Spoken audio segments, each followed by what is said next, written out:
पृथ्वी का जुड़वा बहन किसे कहते हैं दोस्तों? पृथ्वी का जुड़वा बहन किसे कहते हैं दोस्तों? इसका सही जवाब है शुक्र को पृथ्वी का जुड़वा बहन कहते हैं दोस्तों। शुक्र पर जो होते हैं वायुमंडल नहीं पाया जाता, जिसके कारण जो शुक्र है ये सबसे गर्म ग्रह में काउंट होते हैं दोस्तों। इसमें देख पाएंगे कि यहाँ पर 500 डिग्री सेल्सियस टेम्परेचर होते हैं दोस्तों। अगला पॉइंट जानते हैं कि इसे जो है साँझ और भोर का तारा भी कहते हैं दोस्तों। इसे जो है साँझ और भोर का तारा भी कहते हैं। अगले पॉइंट देखते हैं दोस्तों। इसमें देख पाएंगे कि शुक्र के बादल जो होते हैं जहरीले सल्फर डाइऑक्साइड के साथ पाए जाते हैं दोस्तों। सल्फर डाइऑक्साइड के साथ पाए जाते हैं दोस्तों। यहाँ पर जो जहरीला पदार्थ है इसमें देख पाएंगे कि सल्फर डाइऑक्साइड जहरीला पदार्थ है दोस्तों। इसकी सतह का जो तापमान है 500 डिग्री सेल्सियस है। इसकी सतह का जो तापमान है दोस्तों 500 डिग्री सेल्सियस है। अगली बात किया है दोस्तों कि शुक्र पर जो वर्ष होते हैं यानी एक शुक्र वर्ष जो होते हैं 225 दिन के समान होते हैं दोस्तों। एक शुक्र वर्ष जो होते हैं 225 दिन के समान होते हैं। अगला बात किया जाए जबकि शुक्र दिन अगर बात किया जाए दोस्तों यानी शुक्र पर जो दिन की अवधि होती है दोस्तों 243 दिनों के समान होती है दोस्तों। 243 दिनों के समान होती है, जिसको अगर आवर्स में कहा जाए यानी घंटों में कहा जाए दोस्तों तो 5832 आवर्स के वहाँ पर दिन होते हैं दोस्तों। और पृथ्वी पर बात किया जाए तो 24 घंटे के होते हैं दोस्तों। और मंगल पर कहा जाए तो 25 घंटे के होते हैं। जुपिटर यानी बृहस्पति पर कहा जाए तो 10 घंटे के होते हैं दोस्तों। इस प्रकार से और भी ग्रह के जो होते हैं अलग अलग अवधियाँ होती हैं, दिन की अवधियाँ होती है दोस्तों। लेकिन इसमें पॉइंट नोट करने वाली है कि शुक्र वर्ष आप नोट करिएगा कि 225 दिन के समान होती है और शुक्र पर जो दिन की अवधि होते हैं वो 243 दिन के समान होते हैं। इसको बिल्कुल ही नोट करिएगा। अगला पॉइंट देखिए, इसमें शुक्र पर जो होते हैं दोपहर, शुक्र पर जो दोपहर होते हैं दोस्तों वो 1 वर्ष से अधिक लंबी होती है दोस्तों। शुक्र पर जो दोपहर होते हैं दोस्तों 1 वर्ष से अधिक लंबी होती है दोस्तों। आगे बात किया जाए दोस्तों, इसमें देखेंगे कि शुक्र का जो वातावरण है दोस्तों, शुक्र का जो वातावरण इन्वायरमेंट है दोस्तों मुख्य रूप से जो है कार्बन डाइऑक्साइड से बना है दोस्तों। शुक्र का जो वातावरण है इन्वायरमेंट है दोस्तों वो मुख्य रूप से कार्बन डाइऑक्साइड का बना है और सल्फ्यूरिक अम्ल के घने बादल से पूरी तरह से दोस्तों ग्रह को आच्छादित करते हैं दोस्तों। यानी सल्फ्यूरिक अम्ल से जो है सल्फ्यूरिक अम्ल के जो है घने बादल इस ग्रह पर आच्छादित हुए छाए हुए हैं दोस्तों। आगे बात किया जाए कि हमें जैसे पता है दोस्तों कि कार्बन डाइऑक्साइड जो होते हैं ग्रीन हाउस इफेक्ट के जो है कारण होते हैं। कार्बन डाइऑक्साइड जो है ग्रीन हाउस इफेक्ट गैस के कारण होते हैं दोस्तों। इसमें देख पाएँ कि ये जो है विपरीत परिस्थितियाँ जो होते हैं, जो भी विपरीत परिस्थितियाँ होते हैं वो ग्रीन हाउस इफेक्ट के कारण होते हैं दोस्तों। इसमें देख पाएँ कि शुक्र पर चल रहे ग्रीन हाउस इफेक्ट प्रभाव के कारण है दोस्तों। यानी ग्रीन हाउस इफेक्ट के कारण क्या होते हैं दोस्तों, कार्बन डाइऑक्साइड वहाँ पर पाया जा रहा है दोस्तों। इसके कारण ग्रीन हाउस इफेक्ट वहाँ पर पाए जाते हैं दोस्तों, जो कि विपरीत परिस्थितियाँ हैं दोस्तों। वहाँ पर लाइफ संभव नहीं है इसी सभी कारण से दोस्तों। आप जान पाएंगे कि शुक्र को जो है भोर और सांझ के तारे के नाम से भी जाना जाता है दोस्तों। शुक्र को जो है भोर और सांझ के तारे के नाम से भी जाना जाता है दोस्तों। और सौर मंडल में जो सभी ग्रह हैं पश्चिम से पूरब की तरफ घूमते हैं दोस्तों। पश्चिम से पूरब की तरफ सभी ग्रह घूमते हैं एक्सेप्ट यानी अलावा, किसके अलावा, तो यूरेनस और वेनस। यूरेनस और वेनस आप देख पाएंगे कि यूरेनस और वेनस को जो है ये जो घूमते हैं पूरब से पश्चिम की तरफ घूमते हैं दोस्तों। पूरब से पश्चिम, बाकी जितने ग्रह हैं वो पश्चिम से पूरब घूम रहे हैं दोस्तों। बाकी जितने ग्रह हैं पश्चिम से पूरब घूम रहे हैं। और वेनस और यूरेनस दोनों, जिसको यूरेनस को हिंदी में कहा जाता है अरुण और वेनस को हिंदी में कहा जाता है शुक्र, ये दोनों जो है पूरब से पश्चिम की तरफ घूम रहे हैं दोस्तों। और इसे जो है वेनस को जो है भोर और सांझ का तारा के नाम से भी जाना जाता है दोस्तों। इसको देख पाएंगे आप कि शुक्र जो है पीछे की ओर घूमता है दोस्तों। शुक्र जो है पीछे की ओर घूमता है, अर्थात कहा जाए शुक्र पर जो होते हैं सूर्य जो है पश्चिम में उगता है दोस्तों। शुक्र पर जो है सूर्य पश्चिम में उगता है और पूरब में अस्त होता है दोस्तों। पूरब में अस्त होता है दोस्तों। अगला पॉइंट इसमें देख पाएँ कि शुक्र जो है सूर्य और चंद्रमा, शुक्र जो है सूर्य और चंद्रमा के बाद जो है आकाश में सबसे चमकीली वस्तु है दोस्तों। किसके बाद? शुक्र जो है सूर्य और चंद्रमा के बाद जो है आकाश में सबसे चमकीली वस्तु है दोस्तों। कभी कभी जो है सुबह या शाम के आकाश में एक चमकते सितारे की तरह दिखते हैं दोस्तों। ये जो है सुबह और शाम के तारे के रूप में भी जाने जाते हैं दोस्तों। अगला क्वेश्चन देख पाएंगे दोस्तों कि who invented the first glass mirror. Who invented the first glass mirror, इसका सही जवाब है दोस्तों Justus one living. Justus one living इसका सही जवाब है दोस्तों। इन्होंने सबसे पहले आप देख पाएंगे कि 1835 में जो है इन्होंने मिरर का आविष्कार किया दोस्तों। इससे पहले जो है मिरर के बारे में कोई परिचित नहीं थे। सबसे पहला आप देख पाएँ कि जस्टस वन लिविंग जो है मिरर का आविष्कार किए थे दोस्तों। अगला क्वेश्चन देख पा रहे हैं दोस्तों, कैलाश मंदिर कहाँ स्थित है दोस्तों। कैलाश मंदिर कहाँ स्थित है, इसका सही जवाब है दोस्तों महाराष्ट्र के औरंगाबाद ज़िले में दोस्तों। महाराष्ट्र के औरंगाबाद ज़िले के जो है एलोरा गुफा में स्थित है दोस्तों। एलोरा गुफा में स्थित है दोस्तों। ज़िला आप जान पाए कि औरंगाबाद ज़िला है दोस्तों और महाराष्ट्र राज्य में है। और गुफा कौन सा है दोस्तों, तो एलोरा की गुफा में जो है ये कैलाश मंदिर पाए जाते हैं दोस्तों। और इस मंदिर का जो निर्माण है दोस्तों राष्ट्रकूट राजा जो है कृष्ण प्रथम ने करवाया था दोस्तों। कैलाशनाथ मंदिर का जो है निर्माण राष्ट्रकूट राजा जो है कृष्ण प्रथम ने करवाया था दोस्तों। चलिए और भी इनके बारे में कुछ जानते हैं। जैसा कि आप देख पा रहे हो कि कैलाशनाथ मंदिर है दोस्तों, जिसे कैलाश मंदिर के नाम से भी जाना जाता है। यह जो है महाराष्ट्र के एलोरा में स्थित एक प्रसिद्ध मंदिर है दोस्तों। महाराष्ट्र के एलोरा में स्थित एक प्रसिद्ध मंदिर है दोस्तों। इसका निर्माण का श्रेय जो है आमतौर पर 8वीं शताब्दी के जो है राष्ट्रकूट राजा है दोस्तों। 8वीं शताब्दी के हैं राष्ट्रकूट राजा है दोस्तों कृष्ण प्रथम को जाता है दोस्तों। जैसा कि आप देख पा रहे हो कि 756 से लेकर के 773 के बीच इसका निर्माण हुआ था दोस्तों। और इसमें देख पाए कि यह जो है द्रविड़ शैली में बनाया गया एक हिंदू मंदिर है दोस्तों। यह जो है द्रविड़ शैली में बनाया गया एक हिंदू मंदिर है। आपको पता होना चाहिए दोस्तों कि द्रविड़ शैली क्या होता है। द्रविड़ शैली में होते हैं दोस्तों कि जैसा कि 3 प्रकार के शैलियाँ होती हैं। मंदिर बनाने की 3 प्रकार की शैलियाँ होती हैं, जिसमें आप जान पाएंगे एक होता है द्रविड़ शैली होता है दोस्तों, एक द्रविड़ शैली होते हैं और दूसरा होता है नागर शैली दोस्तों। दूसरा नागर शैली होता है और तीसरा जान पाएंगे तीसरा होता है पंचायतम शैली। तीसरा पंचायतम शैली होता है दोस्तों। द्रविड़ शैली में जान पाएंगे यह जो है द से आप जान पाएंगे द से द्रविड़ और द से दक्षिण भारत की शैलियाँ हैं दोस्तों।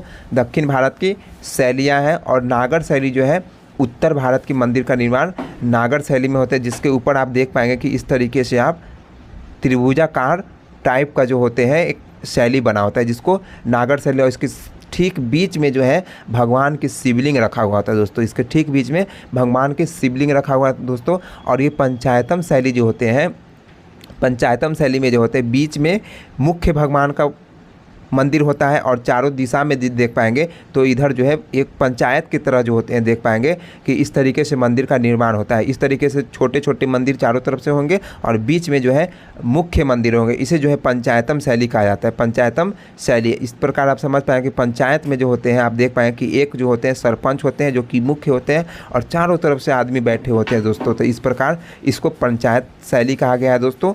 तो ये जो है आप देख पाएँ कि गुजरात साइड में हो गया जो सोमनाथ का मंदिर, सब पंचायतम शैली में बना हुआ मंदिर है दोस्तों। बीच का सेक्टर जो है आप देख पाएंगे कि हमारे जो इंडिया को बीच का सेक्टर है दोस्तों वो पंचायतम शैली का सेक्टर है दोस्तों। और नीचे वाले जो सेक्टर है वो आप देख पाएँ कि ये द्रविड़ शैली का ऊपर वाला जो सेक्टर है जैसे कि बिहार यूपी ये सब जो है नागर शैली का पार्ट है दोस्तों। यह जो कैलाशनाथ मंदिर है दोस्तों बता दें यह शिव को समर्पित है। भगवान शिव को समर्पित यह एक हिंदू मंदिर है दोस्तों। इसका पिक्चर आप देख पाएंगे दोस्तों कुछ इस प्रकार से इस मंदिर का पिक्चर है दोस्तों। अगला क्वेश्चन की तरफ बढ़ते हैं कि अनुच्छेद 24 का संबंध किससे है दोस्तों। अनुच्छेद 24 का संबंध किससे, इसका सही जवाब दोस्तों बाल श्रम पर रोक। बाल श्रम पर रोक यानी छोटे बच्चे से जो है इन डेंजर कंपनियां में काम नहीं कराया जा सकता, जो कि गंभीर कंपनी होंगे दोस्तों, जो कि खतरनाक कारखाने होंगे उसमें कार्य नहीं करवाए जा सकते दोस्तों, जो कि 14 वर्ष से कम आयु के बच्चे होंगे दोस्तों। 14 वर्ष से कम आयु के बच्चे को जो है कंपनियां में खतरनाक कंपनी में कार्य नहीं करवाया जाएगा दोस्तों, उसको निषेध माना गया है। लेकिन जो कि संकटग्रस्त कंपनियां नहीं है दोस्तों, जो कि संकटग्रस्त जो कि क्षति नहीं पहुंचा सकता है जो कंपनियां, उसमें जो है इसके निवेश प्रतिषेध नहीं है दोस्तों, प्रतिषेध नहीं है। चलिए इसके बारे में देखते हैं कि बाल श्रम पर रोक जो है भारतीय संविधान का अनुच्छेद 24 किसी फैक्ट्री खान अथवा अन्य किसी जो है परिसंकट में गतिविधियों तथा निर्माण कार्य या रेलवे में 14 वर्ष से कम आयु के बच्चे को जो है नियोजन से प्रतिषेध करता है दोस्तों। ये जो आर्टिकल 24 है दोस्तों, ये 14 वर्ष से कम आयु के जो बच्चे होते हैं उसको कंपनियां जो कि खतरनाक कंपनियां हैं या फिर रेलवे है, इस गतिविधियों में जो इसको शामिल नहीं करने के लिए प्रतिषेध यानी इस पर रोक लगाता है दोस्तों। अनुच्छेद जो है 24 छोटे बच्चे को जो है कंपनियां में कार्य कराने से प्रतिषेध लगाता है दोस्तों। हालांकि किसी नुकसान न पहुंचाने वाले अथवा गैर जोखिम युक्त कार्यों में नियोजन का प्रतिषेध नहीं करता है दोस्तों। यानी जो भी कार्य होंगे दोस्तों वो गैर जोखिम होंगे या फिर जो कि नुकसान नहीं पहुंचाने वाले होंगे, उसमें जो है प्रतिषेध नहीं लगाया, नियोजन में प्रतिषेध नहीं लगाया गया है दोस्तों। बाल श्रम अधिनियम जो आया था, प्रतिषेध या फिर विनियम अधिनियम जो है 1986 जो है इस दिशा में सर्वाधिक महत्वपूर्ण कानून है दोस्तों। आगे देख पाएंगे कि बाल श्रम निषेध और रोकथाम जो है संशोधन अधिनियम इसमें आया दोस्तों। Child labour prohibition and protection amendment act जो है 2016 को लागू हुआ दोस्तों। 2016 में जो है बाल श्रम निषेध रोकथाम संशोधन अधिनियम जो है लागू हुआ 2016 में दोस्तों।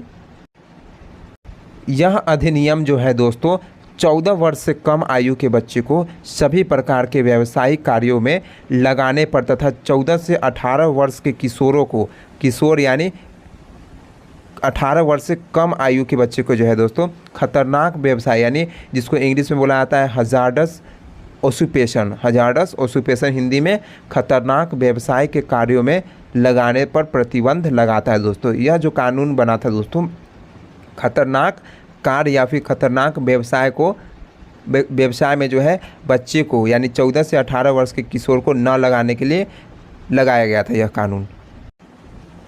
यह अधिनियम जो है 14 वर्ष से कम आयु के बच्चे को सभी प्रकार के व्यावसायिक कार्यों में लगाने पर तथा 14 से 18 वर्षों के किशोरों को यानी चाइल्ड को है दोस्तों खतरनाक व्यवसाय यानी जिसको इंग्लिश में हजार्डस ऑक्यूपेशन कहा जाता है कि कार्यों में लगाने पर प्रतिबंध लगाता है दोस्तों। इसमें देख पाएंगे कि व्यावसायिक कार्यों में लगाने पर व्यावसायिक कार्य को भी शामिल किया गया है दोस्तों तथा 14 से 18 वर्ष के किशोरों को जो है खतरनाक व्यवसाय में लगाने से प्रतिबंध लगाता है दोस्तों। अगला क्वेश्चन देख पाएंगे कि कालबेलिया लोक नृत्य जो है दोस्तों किस राज्य से संबंधित है दोस्तों। कालबेलिया लोक नृत्य जो है किस राज्य से संबंधित है। अगला क्वेश्चन है दोस्तों कालबेलिया लोक नृत्य जो है किस राज्य से संबंधित है। इसका सही जवाब है दोस्तों राजस्थान। इसका सही जवाब है राजस्थान। और बात कर ले दोस्तों ये कालबेलिया लोक नृत्य जो है ये सांप छुछुंदर जनजाति जो है राजस्थान में पाए जाते हैं दोस्तों, उसी समुदाय के द्वारा है दोस्तों यह जो कालबेलिया नृत्य किया जाता है। और इस नृत्य को जो है 2010 में दोस्तों 2010 में जो है यूनेस्को के विश्व धरोहर स्थल में इसको शामिल किया गया था दोस्तों। यूनेस्को के विश्व धरोहर स्थल में इसे शामिल किया गया था दोस्तों। अगला क्वेश्चन देख पा रहे होंगे दोस्तों कि कालबेलिया लोक नृत्य जो है किस राज्य से संबंधित है। कालबेलिया लोक नृत्य जो है किस राज्य से संबंधित है दोस्तों। इसका सही जवाब है राजस्थान दोस्तों। इसका सही जवाब है राजस्थान। कालबेलिया जो लोक नृत्य है दोस्तों यह जो है राजस्थान के जो है सांप छुछुंदर समुदाय के द्वारा किया जाता है दोस्तों। सांप छुछुंदर समुदाय के द्वारा किया जाता है दोस्तों। और इसे जो है कालबेलिया को 2010 में यूनेस्को के विश्व धरोहर में इसे शामिल किया गया था। कब 2010 में इसके यूनेस्को के विश्व धरोहर में इसे शामिल किया गया था दोस्तों। चलिए और भी इसके बारे में फैक्ट जानते हैं। जैसा कि देख पा रहे हैं कि राजस्थान के कुछ और भी नृत्य हैं, इसके बारे में चलिए बारीकी से जानते हैं। जैसा कि देख पा रहे हैं कि सबसे पहला है नृत्य वहाँ पर पनिहारी जो नृत्य है राजस्थान का नृत्य है दोस्तों। फुंदी है, कालबेलिया है, गणगौर है, झूमा है, सुई सुईनी है, झूमर है, 13 ताली है, चरी है, जिंदाद है, कठपुतली है, भवाई है दोस्तों। अगला क्वेश्चन देख पा रहे होंगे दोस्तों कि कालबेलिया लोक नृत्य जो है किस राज्य से संबंधित दोस्तों। कालबेलिया लोक नृत्य जो है किस राज्य से संबंधित दोस्तों। इसका सही जवाब है राजस्थान। इसका सही जवाब है दोस्तों राजस्थान। कालबेलिया जो लोक नृत्य है दोस्तों, यह जो है राजस्थान के सांप छुछुंदर जनजाति है दोस्तों, सांप छुछुंदर।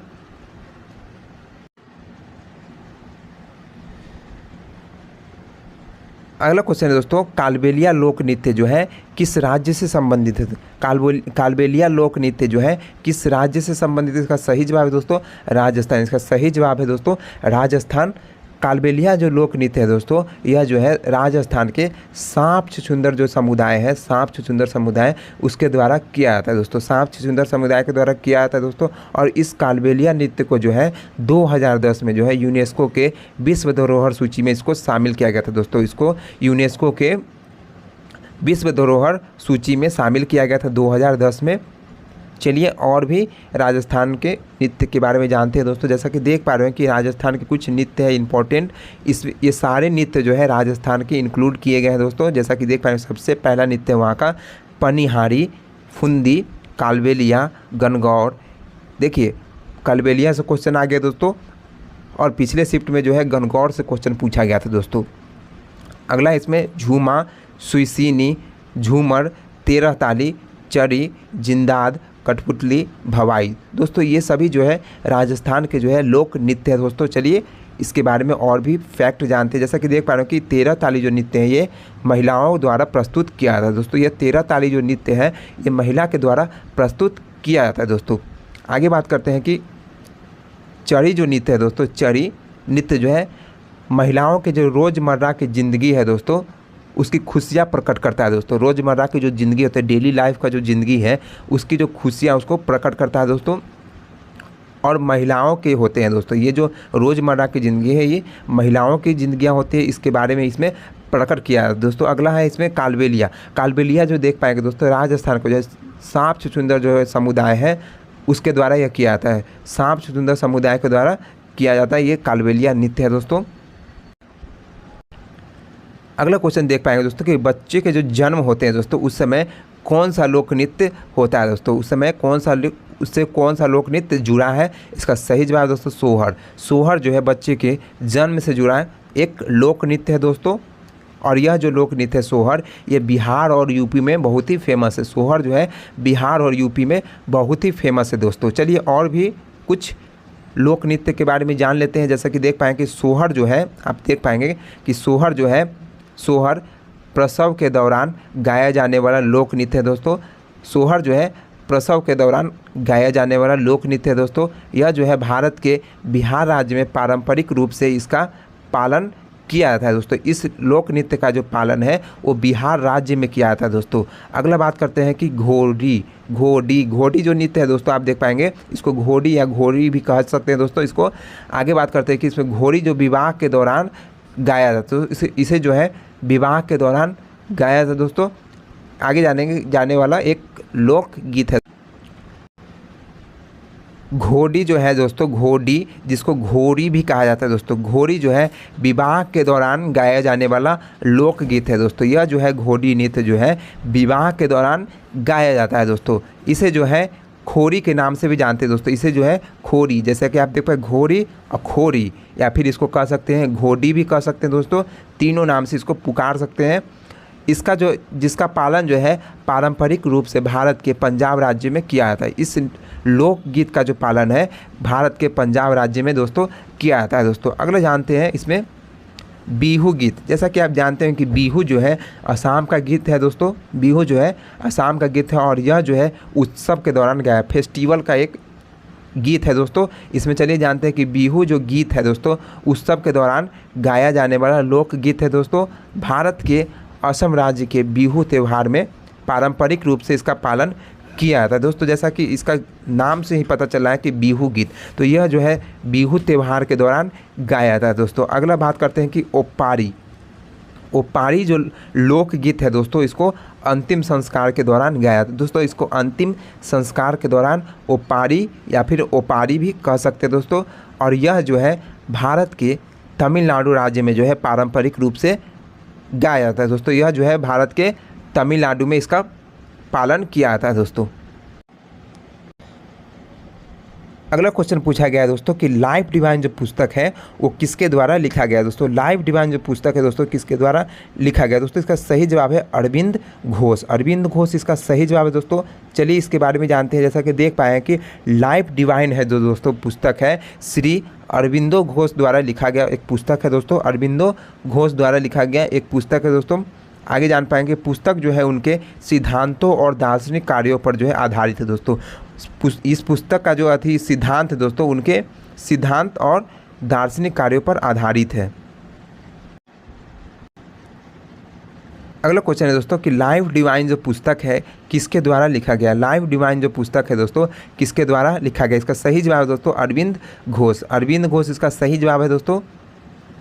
देख पाएंगे कि लाइफ डिवाइन जो पुस्तक है दोस्तों श्री अरविंदो द्वारा लिखित पुस्तक है दोस्तों। अरविंद घोष के द्वारा लिखित पुस्तक है दोस्तों। अगला इसमें जान पाएंगे कि पुस्तक जो है उनके सिद्धांत और दार्शनिक कार्यों पर आधारित है। यह पुस्तक जो है उनके सिद्धांतों और दार्शनिक कार्यों पर आधारित पुस्तक है दोस्तों, जिसमें उन्होंने आध्यात्मिक विकास का एक सिद्धांत प्रस्तुत किया है दोस्तों। जिसमें उन्होंने आध्यात्मिक विकास का एक सिद्धांत प्रस्तुत किया है दोस्तों जो मनुष्य में परिणत होगा दोस्तों। जो मनुष्य में परिणत होगा दोस्तों। और भी कुछ अन्य बुक के बारे में जानते हैं जो कि अरविंद घोष के द्वारा लिखा गया है दोस्तों। चलिए सबसे पहला बुक देख पाएंगे कि सावित्री। सावित्री जो पुस्तक है दोस्तों इसमें देख पाएंगे कि ए legend and a symbol. A legend and a symbol. इसका इधर देख पाएंगे दोस्तों कि जैसा कि सिंबल का हिंदी होता है प्रतीक और लेजेंड का हिंदी होता है। लेजेंड का मतलब होता है थोड़ा सा उम्र जब ढल जाते हैं तो वो लेजेंड उसको कहा जाता है, जिसको हिंदी में कहा जाता है किंवदंती कहा जाता है दोस्तों। किंवदंती कहा जाता है दोस्तों। तो इन्हीं के द्वारा लिखा गया पुस्तक है सावित्री और लेजेंड एंड अ सिंबल। इसको हिंदी इंग्लिश दोनों में भी दे सकता है, अगर जिसको हिंदी में जानना होगा वो हिंदी के लिए इधर दे दिया गया है दोस्तों। अगला इसमें इनका पुस्तक देख पाएंगे synthesis of yoga. Synthesis of yoga दिया गया है दोस्तों। अगला है इसमें द सीक्रेट ऑफ वेदास। वेदों का जो सीक्रेट है इसके बारे में इनके द्वारा लिखा गया एक पुस्तक है दोस्तों। अगला है the human cycle. The human cycle दिया गया है दोस्तों। द मदर इन्हीं के द्वारा लिखा गया पुस्तक है दोस्तों। The ideal of human unity, मतलब ह्यूमन यूनिटी का जो है आदर्श इन्हीं के द्वारा लिखा गया है दोस्तों।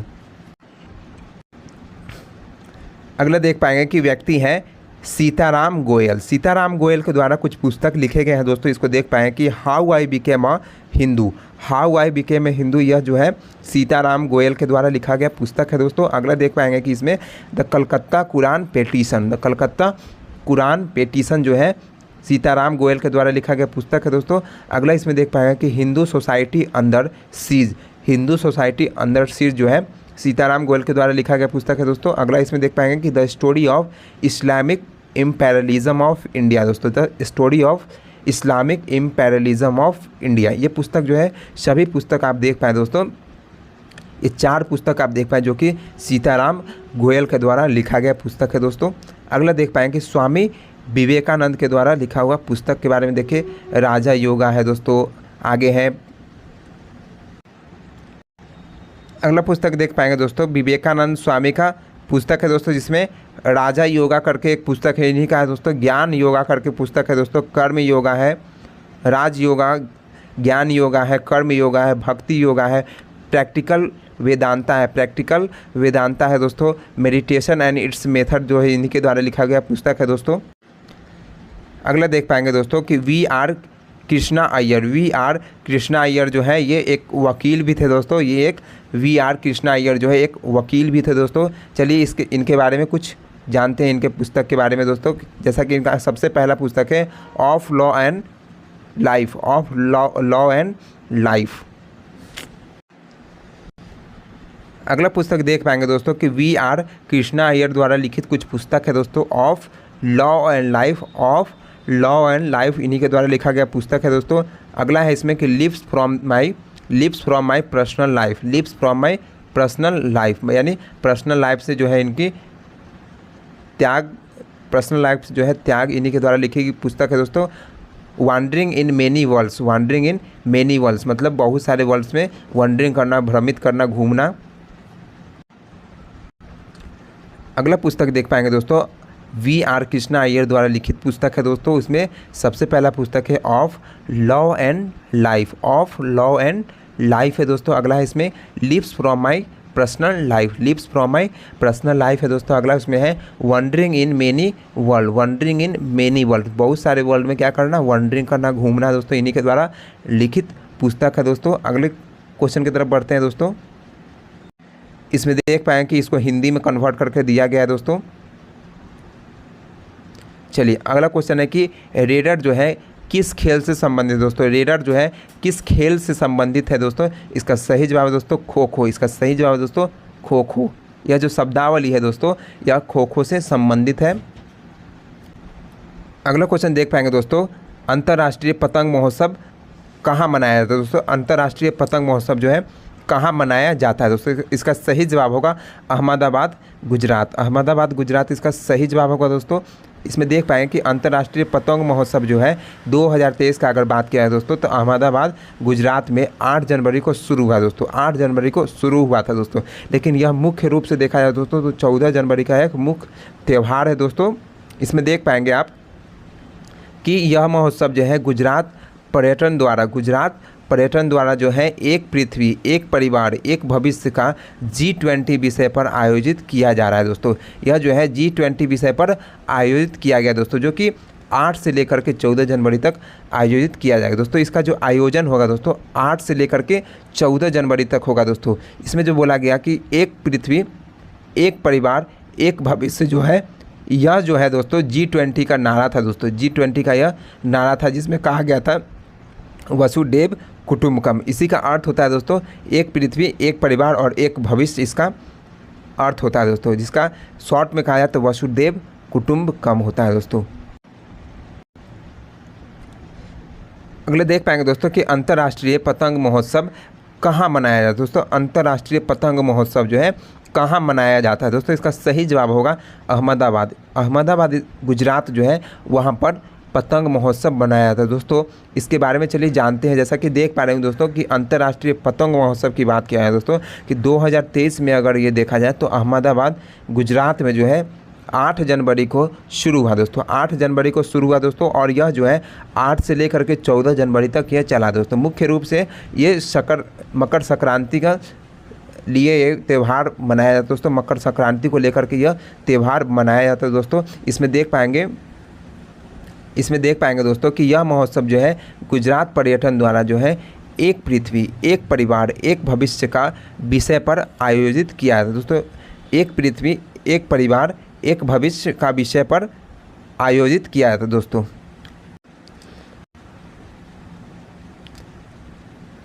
अगला क्वेश्चन देख पाएंगे दोस्तों कि अंतर्राष्ट्रीय पतंग महोत्सव कहाँ मनाया जाता है दोस्तों। अंतर्राष्ट्रीय पतंग महोत्सव कहाँ मनाया जाता है दोस्तों। इसका सही जवाब है अहमदाबाद गुजरात, अहमदाबाद गुजरात इसका सही जवाब है दोस्तों।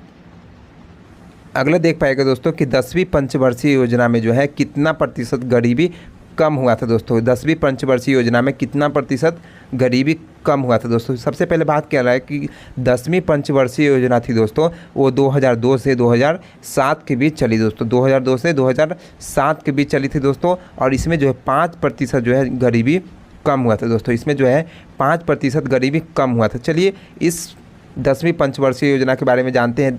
जैसा कि देख पा रहे हो कि 10वीं पंचवर्षीय योजना जो होते हैं 2002 से लेकर 2007 के बीच आयोजन होते हैं दोस्तों। ये 5 साल के पंचवर्षीय योजना से जान पाएंगे कि ये 5 साल के लिए होते हैं दोस्तों।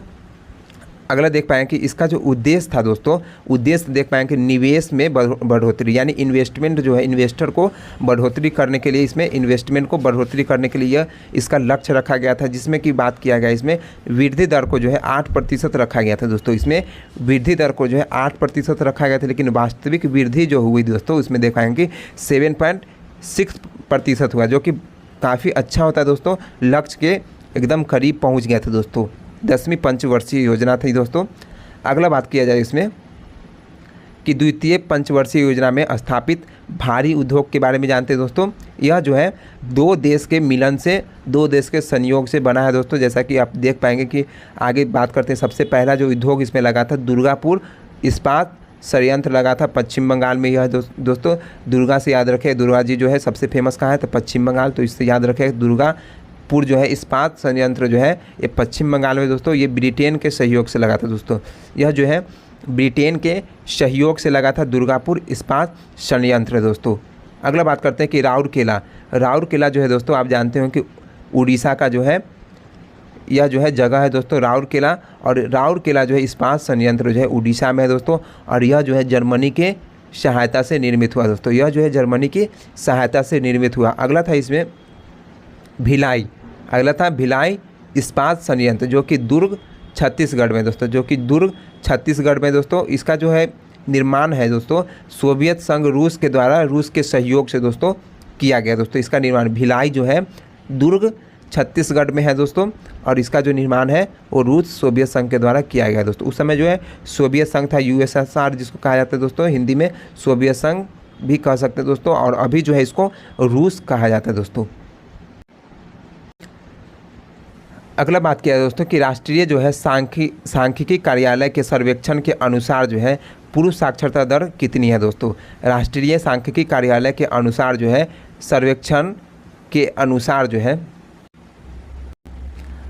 अगला क्वेश्चन देख पाएंगे दोस्तों कि राष्ट्रीय सांख्यिकी कार्यालय के सर्वेक्षण के अनुसार जो है पुरुष साक्षरता दर कितनी है दोस्तों। पुरुष साक्षरता दर कितनी है, किन के अनुसार, तो राष्ट्रीय सांख्यिकी कार्यालय जिसको शॉर्ट में बोला जाता है NSO बोला जाता है दोस्तों, जिसको शॉर्ट में NSO बोला जाता है दोस्तों।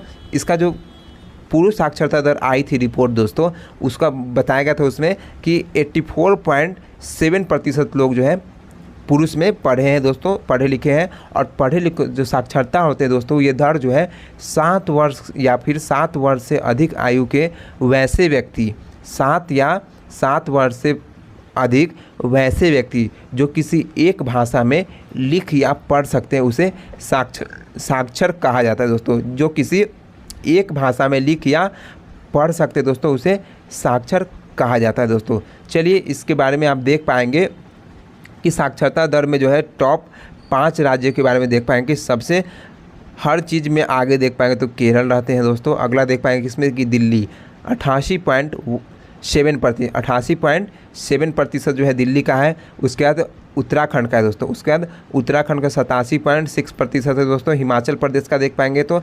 86.6% है दोस्तों। और उसके बाद असम का देख पाएंगे तो 85.9% है दोस्तों।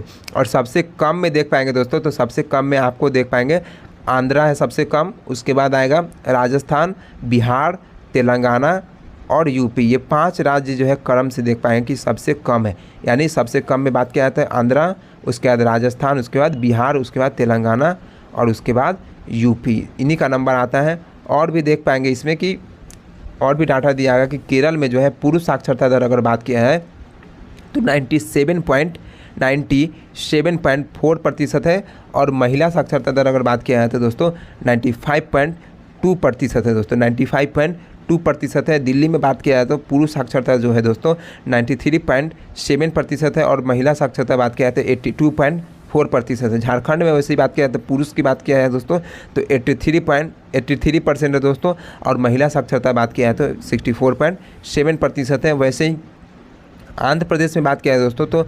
73.4% है दोस्तों, और महिला की बात किया है तो 59.5%। वैसे ही राजस्थान में देखिएगा दोस्तों तो पुरुष साक्षरता जो है 80.8% है, और महिला की बात किया है तो 57.6% है। बिहार में बात किया है दोस्तों तो पुरुष साक्षरता दर जो है दोस्तों 79.7% है, और महिला साक्षरता दर जो है 60% है दोस्तों। तो इस प्रकार आप देख पाए दोस्तों कि NSO के द्वारा जो डाटा जारी किया गया था उसमें पुरुष साक्षरता दर जो है इंडिया का बात किया गया था 84.7%, जिसमें सबसे कम दर्शाया गया था दोस्तों। आप देख पाएंगे कि आंध्र प्रदेश का सबसे कम और केरल का जो है सबसे ज़्यादा दर्शाया गया दोस्तों। और इसमें देख पाएंगे कि बिहार का जो है इसमें नीचे से 3 नंबर है, 17.9%, 17.9% बिहार का दर्शाया गया दोस्तों। अगला क्वेश्चन देख पाएंगे दोस्तों कि अनुच्छेद 24 जो है किससे संबंधित है दोस्तों। अनुच्छेद 24 जो है किससे संबंधित दोस्तों, इसका सही जवाब होगा इसमें बाल श्रम रोक से संबंधित दोस्तों। बाल श्रम को रोकने से संबंधित है दोस्तों अनुच्छेद 24। इसमें बात करते हैं दोस्तों कि जैसा कि देख पा रहे हैं कि भारतीय संविधान का जो है अनुच्छेद 24 जो है किसी फैक्ट्री हो गया, खान हो गया दोस्तों, या फिर अन्य जो है परिसंकट में गतिविधियों तथा निर्माण कार्य या फिर रेलवे में 14 वर्ष से कम आयु के बच्चे को जो है नियोजन का प्रतिषेध किया गया। दोस्तों आप देख पाएँ कि 14 वर्ष से कम आयु के जो बच्चे हैं उनको अनुच्छेद 24 के तहत जो है दोस्तों बड़े फैक्ट्री हो गए, खतरनाक जो फैक्ट्रियां हैं दोस्तों, खान है या फिर अन्य संकटमय जो गतिविधियाँ उसमें, या फिर निर्माण कार्य है या फिर रेलवे है, इन सभी गतिविधियों में शामिल करने से निषेध किया गया दोस्तों, इसको प्रतिषेध किया गया दोस्तों। जबकि इसके बात किया है दोस्तों कि हालांकि यह किसी नुकसान या फिर जहाँ कहीं नुकसान नहीं होगा दोस्तों, गैर जोखिम युक्त कार्यों में नियोजन का प्रतिषेध नहीं है दोस्तों। यानी वो खतरनाक कार्य के लिए जो है दोस्तों नहीं बने हैं, बच्चे जो है खतरनाक कार्य के लिए नहीं बने हैं, और इन्हें जो है जो गैर खतरनाक कार्य होगा उसमें नियोजन किया जा सकता है दोस्तों, ऐसा इसमें कहा गया था। इसके लिए जो है बाल श्रम अधिनियम आया था दोस्तों, बाल श्रम अधिनियम 1986 आया था दोस्तों। यह जो है इसके प्रति जो है बहुत ही सर्वाधिक जो है महत्वपूर्ण कानून है दोस्तों, बाल श्रम को रोकने के लिए बहुत ही महत्वपूर्ण कानून है दोस्तों। इसमें बात किया जाए तो बाल श्रम जो है निषेध संशोधन अधिनियम जो बना था, इसको इंग्लिश में बुलाता है कि child labour provision and prevention amendment act जो है 2016 में लागू हुआ था। यह जो बाल श्रम अधिनियम जो है 2016 में दोस्तों लागू हुआ था, इसमें और भी बातें कहा गया था दोस्तों कि यह अधिनियम जो है 14 से कम आयु के बच्चे को जो है सभी प्रकार के व्यावसायिक कार्यों में लगाने पर, तथा यानी 14 से कम आयु के जो बच्चे हैं उसको सभी प्रकार के व्यावसायिक कार्य में कोई भी व्यावसायिक कार्य जो होगा उसमें उसको नहीं लगा सकते हैं दोस्तों। लेकिन जो 14 से 18 वर्ष के बीच के किशोर होंगे दोस्तों, उसको जो है खतरनाक व्यवसाय को छोड़ करके, यानी खतरनाक व्यवसाय में उसको नहीं लगाना है। 14 से 18 को खतरनाक में नहीं लगाना है, लेकिन 14 वर्ष के कम के बच्चों को जो है किसी प्रकार के व्यावसायिक कार्य में नहीं लगाना है दोस्तों, या फिर वो खतरनाक क्यों ना हो या फिर गैर खतरनाक क्यों ना हो, किसी कार्य में किसी भी ऑक्यूपेशन में उसको नहीं लगाना है दोस्तों, व्यावसायिक कार्य में नहीं लगाना है दोस्तों। यहाँ पर थी सारा डिस्कशन। तो आज का यह डिस्कशन दोस्तों समाप्त होता है दोस्तों।